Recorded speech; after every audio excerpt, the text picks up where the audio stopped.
E aí pessoal, como vocês estão? Estou aqui para mais um vídeo aqui no canal, nessa série do resumo de Democracia, o Deus que Falhou, dessa vez no capítulo 12, né, do livro, onde o autor vai falar sobre segurança. Na verdade, não exatamente sobre segurança pública e privada, mas sobre ações de indivíduos, né? Eu falo legal sobre economia nesse capítulo, é um capítulo que eu gosto bastante, e dessa vez ele tá um pouco mais calmo, tá? No capítulo passado ele tava bem bravinho, bem xingando os outros, bem xingando o liberal, mas dessa vez ele tá tranquilinho. E aí eu vou falar sobre como que na verdade é constituído o governo e para que ele serve. Alguns liberais, social-democrata, socialista, dizem que o governo deve prover a segurança para as pessoas, né? Mas quem que é exatamente o governo, né? O governo é uma pessoa, é uma instituição? Eu vou colocar aqui uma citação de um elemento, vou deixar ele falar inclusive, para que vocês tenham alguma noção que eu acho que seria uma contribuição importante, tá? Vou deixar aqui até onde eu acho que seja interessante e depois eu continuo, tá bom? Vai com os lugares e todos os testes internacionais, a parte de alunos da Zâmbia, da Serra Leoa. Isso vem do quê? Modelos globais implantados pelo quê? Pelo próprio Estado Nacional. Porque o Estado é uma abstração. Quem age não é o Estado. São as pessoas que o dominam, são as pessoas que governam. As pessoas têm a sua mentalidade formada dentro da ideologia diversitária e globalista, elas vão agir em favor disso e não dos Estados nacionais. Em segundo lugar, esse negócio de opor globalismo às agressões imperialistas é um absurdo, porque todo imperialismo é globalista, por definição. Todos eles têm planos globais. Não houve ninguém que fizesse uma guerra nacionalista só para permanecer dentro do seu território. Isso seria inteiramente absurdo. A luta para ficar dentro do seu território, para dominar pelo seu território, é a nação agredida por um poder globalista, por um poder imperialista. Imperialismo é globalismo. Dizer, não, o culpado de tudo é o nacionalismo. E o globalismo é o bonzinho. Falei, não, o movimento comunista foi globalista desde o início. Ora, é só você ver que isso está em Karl Marx. A necessidade de unificar o mundo, unificar o proletariado mundial e estabelecer o governo global, é óbvio, tanto que, quando eles viram que isso era muito difícil, isso na transição aí entre Lenin e Stalin, daí que eles inventaram a ideia do socialismo num só país. Isso tardiamente porque o projeto globalista estava fazendo lá, mas porque tem que desistir do projeto globalista, só adiaram. Bom, eu coloquei aqui essa parte de um podcast de alguém que você já deve ter entendido pela voz dele, né, quem que era, mas de forma geral é porque o que o autor fala aqui, eu quis colocar essa parte porque muitas pessoas acham que essa questão de governo mundial é besteira e que não existe, que é teoria da conspiração, coisa que algumas décadas atrás as pessoas, se falava nisso, era com certeza conspiração. Hoje é mais ou menos, mas mesmo assim eu quero enfatizar isso porque realmente tem gente que acha que se não passa na televisão, não passa no jornal, é mentira. Mas isso vem de muito tempo atrás, organizado principalmente pelo senhor Thomas Hobbes, né, o elemento aí, que eu já tive bastante raiva desse cara já na época da faculdade, mas hoje eu tô tranquilo com ele, eu não sou amigo, mas tô tranquilo. No sentido do quê? Ele diz que se o homem mau, nas suas naturezas, precisa ter precisa ter outra pessoa para organizar aquilo, né? Se duas pessoas estão se macacando ali e aí elas não conseguem resolver os conflitos, precisa ter uma outra pessoa que seria o Estado, né? E outros autores também que diz que o homem é mau, o homem é o lobo do próprio homem, tem vários autores que falam disso, né? Mas você já deve ter visto isso na escola, então não vou nem entrar muito nesse assunto, mas no geral algumas escolas de economia e algumas pessoas entendem que o homem é mau e aí elas se brigam entre si, então você precisa de uma instituição que resolva todos esses conflitos que seria o Estado, né? Só que basicamente você vai precisar de que pessoas ajam, porque como na citação eu falei, e a gente sabe disso pela ação humana, de que quem age não são instituições, quem age são pessoas, né? Ah, o governo fez tal coisa, mas quem que é o governo? O governo são pessoas que têm as suas intenções. Então, se o governo é constituído por pessoas, essas pessoas também são más. E então, se essa citação, essa ideia de que se o homem é mau precisa de um Estado que cuide dessas pessoas, o Estado é constituído por homens que também são maus. E se os Estados são constituídos por pessoas que são más, elas vão conseguir ter muitos conflitos e que a gente viu ao longo da história da humanidade que realmente tiveram conflitos entre estados, mas que não foram estados, foram pessoas com poderes estatais, com poderes militares maiores do que indivíduos, empresários ou qualquer outra coisa. E aí, para resolver esses problemas entre estados, você vai precisar de um outro estado. E quem que seria esse outro estado? O que a gente vê hoje, que é a ONU, que são essas instituições globais. E se você acha que o globalismo não existe e que as pessoas que acham que ficam loucas com essa questão de governo mundial são malucas, então beleza, é só se seguir nessa sua vida aí. Mas essas ideias ruins que surgiram lá atrás de que o homem é mau e aí precisa ter o Estado para proteger e tal, vai sim chegar no governo mundial. Ele pode não ser dito no jornal ali que o governo mundial falou tal coisa. Pode não existir, mas os poderes e que realmente que são o que faz as coisas acontecerem, independente se você acha que alguma instituição supranacional tenha poder sobre a sua vida, ela tem. Você enxergar a realidade ou não, independe, na verdade, a realidade independe da sua opinião sobre ela. Você não precisa entender a realidade para ela ser efetiva na sua vida, né? Você pode falar, a gravidade não existe. Pula de um prédio então e beleza, você pode não acreditar nela, mas ela existe, tá bom. Beleza? E aí tem uma coisa que o maestro Robert Lefebvre diz, né? Que é um autor aqui que o Hope deixa no livro, que é para contradizer aí de uma vez por só isso que eu estava falando ali sobre Hobbes, né? Que é, se os homens são bons, você não precisa de um governo. E se os homens são maus, não se atreva a ter um governo. Ou seja, só para resumir tudo isso aqui que eu falei anteriormente, né? E aí, uma coisa que o autor começa agora em um outro capítulo sobre, ainda falando com Lefebvre, é que ele diz, esse autor, né, o Lefebvre, o Robert, que se você concede as boas ações da sociedade ao seu governo, não é muito diferente do que você recompensar um criminoso que se absteve de uma atividade legal.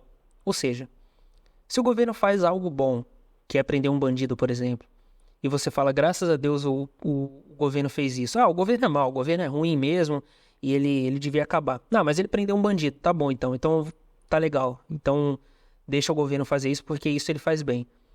Segundo esse autor, o Lefebvre, é a mesma coisa de você falar, o criminoso é ruim, né, o cara que te assalta e tal. Mas ele pegou o dinheiro do assalto e deu pra uma velhinha ali fazer a compra do mês dela. Então tá legal, continua roubando aí que você tá bem. É exatamente a mesma coisa, ou seja, defender o governo para ele fazer a proteção das pessoas, segurança pública, só porque isso é uma atividade honrosa, né? Você prover segurança, você na verdade não vai estar sendo uma pessoa justa e nem eticamente correta. Você vai estar só passando pano para um criminoso, né? É a mesma coisa. Tipo, o cara roubou, mas ele fez um negócio legal. Então vamos defender aí que ele continue operando. Segundo o que o autor está falando, eticamente isso não tem o menor sentido. E agora ele vai mostrar como economicamente também não tem sentido, tá bom? Porque a gente tem que também embasar as coisas no campo talvez filosófico, ético e tal, aquela coisa um pouco mais fácil de dizer, mas a questão econômica também me parece interessante e eu, como economista, agora é uma parte que eu vou até sair um pouco aqui do que o autor está falando para falar sobre os efeitos econômicos de deixar a segurança para iniciativa pública e para iniciativa privada, tá bom? E aqui é uma parte bem simples, na verdade, a gente fala sobre incentivos, a gente nem precisa entrar em termos técnicos, econômicos, mas eu vou ficar usando alguns exemplos aqui, que eu sempre gosto de fazer isso para explicar a economia para as pessoas, que é incentivos. Ou seja, a gente já entendeu que não existe Estado, não existe organizações, não existem empresas. Existem pessoas que organizam coisas de acordo com talvez um CNPJ ali que apareça à frente, mas que na verdade são ações de pessoas movendo a sociedade para um lado ou para o outro, né? E aí, digamos que, vamos começar primeiro na propriedade privada, né? Digamos que agora a gente vive num grande condomínio grandão que exista a segurança privada. Então, existem empresas que prestam serviços para algumas coisas, né? E aí existe a empresa de segurança ali noturna, a segurança diurna, ou às vezes é a mesma empresa. E aí os seguranças têm armas e protegem as pessoas, e prendem os bandidos e levam para a cadeia privada e acontece todo o julgamento. Legal, né? Parece bacana. Mas aí digamos que a empresa... Isso aí inclusive já acontece, tá? Como eu já disse em outro vídeo aqui sobre o porquê que o anarcocapitalismo já existe sim segurança privada e existem vários modelos que a gente poderia aplicar em escalas mais macras, né? Mas digamos que essas empresas comecem a ser empresas ruins, comecem a ter corrupção e alguma coisa. Quando acontecer, porque realmente acontece, não com tanta frequência quanto em coisas públicas, mas em empresas privadas de segurança também acontecem problemas de corrupção, etc. O que aconteceria é que se as pessoas descobrissem, não teria esse negócio de eu vou votar numa empresa melhor para na próxima vez ele vir. Não existe. Não existe voto com questão privada. Existe dinheiro. Existe contrato, existe pessoas fazendo comércio. E o que aconteceria é, não serviu para o que eu quis, tchau, contrata outra empresa. O seu voto valeu. O único voto que você consegue aplicar é o voto do dinheiro, é o voto do seu contrato, é o voto da sua vontade sobre as outras pessoas. Uma empresa quer prestar um serviço merda e não existe o Estado, não existe uma organização que vai livrar essa empresa ou fazer com que ela seja mantida, como existem algumas empresas aí que eu não preciso citar o nome, que são mantidas dando prejuízo a longos prazos, ou empresas privadas mesmo que já deveriam ter falido há muito tempo e livrado o mercado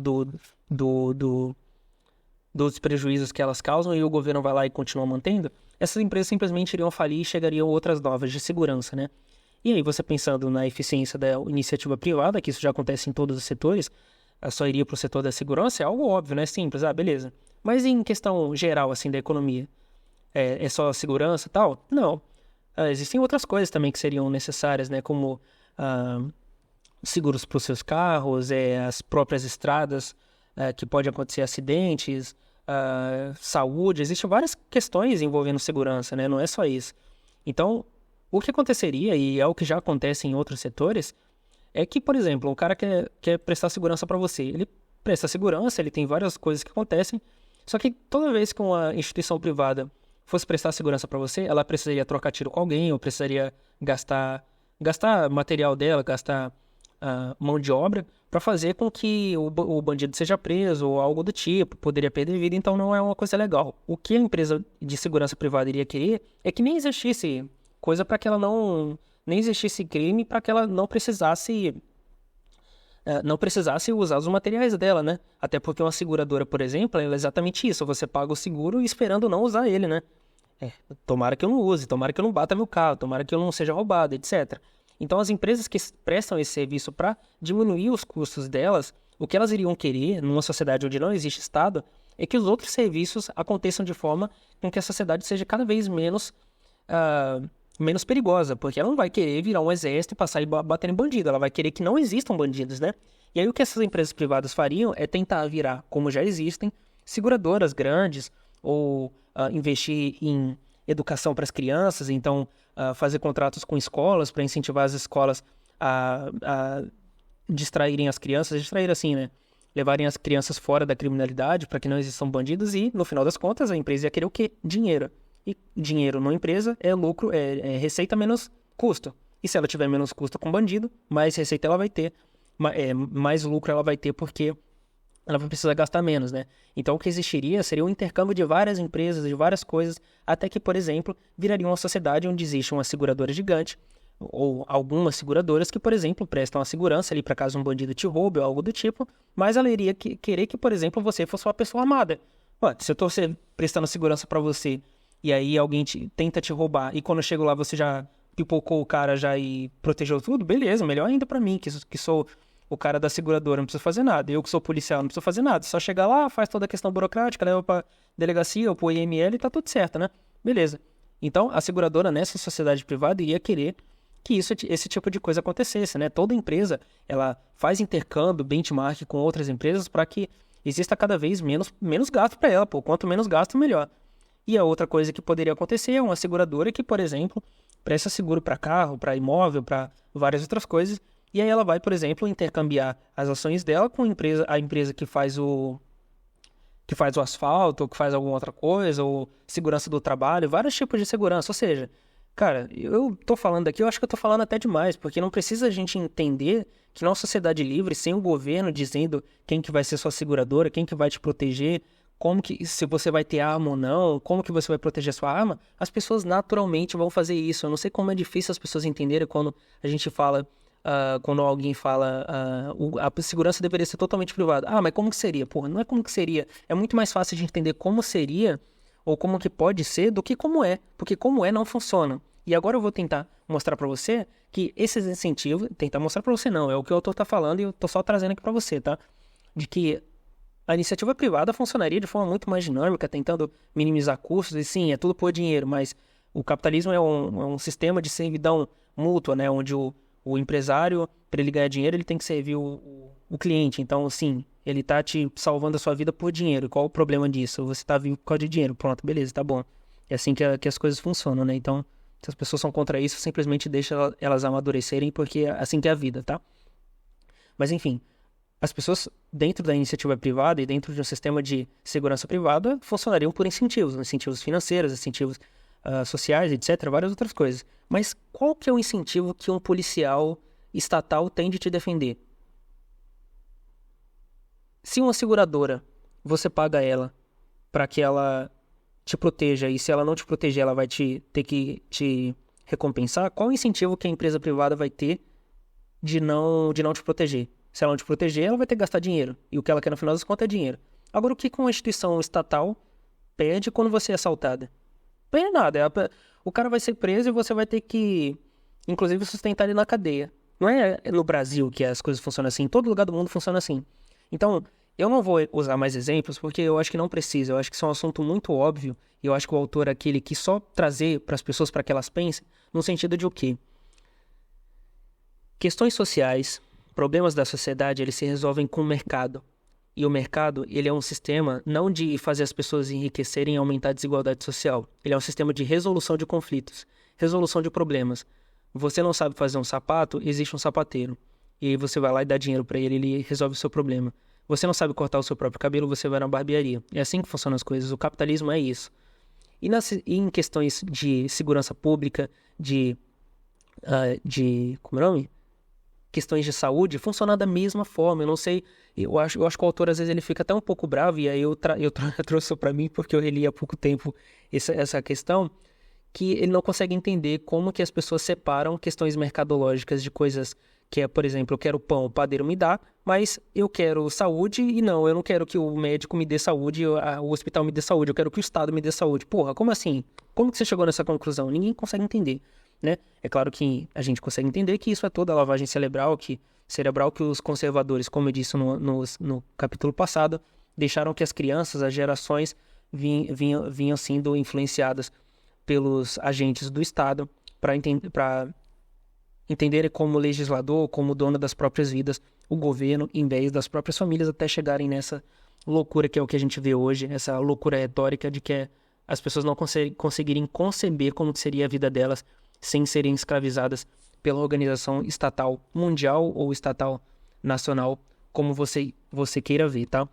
E aí, em última análise, o que o autor diz é que para que a gente não fique nessa loucura que é a organização, a segurança pública hoje, que não tem incentivo nenhum a te proteger, e se você morrer ou acontecer qualquer coisa para ele, tanto faz, diferente do que seria numa organização privada, o que ele diz que deveria acontecer é a total anarquia de propriedade privada, onde contratos sejam feitos voluntariamente, onde as pessoas possam se defender, terem suas armas sem critério nenhum.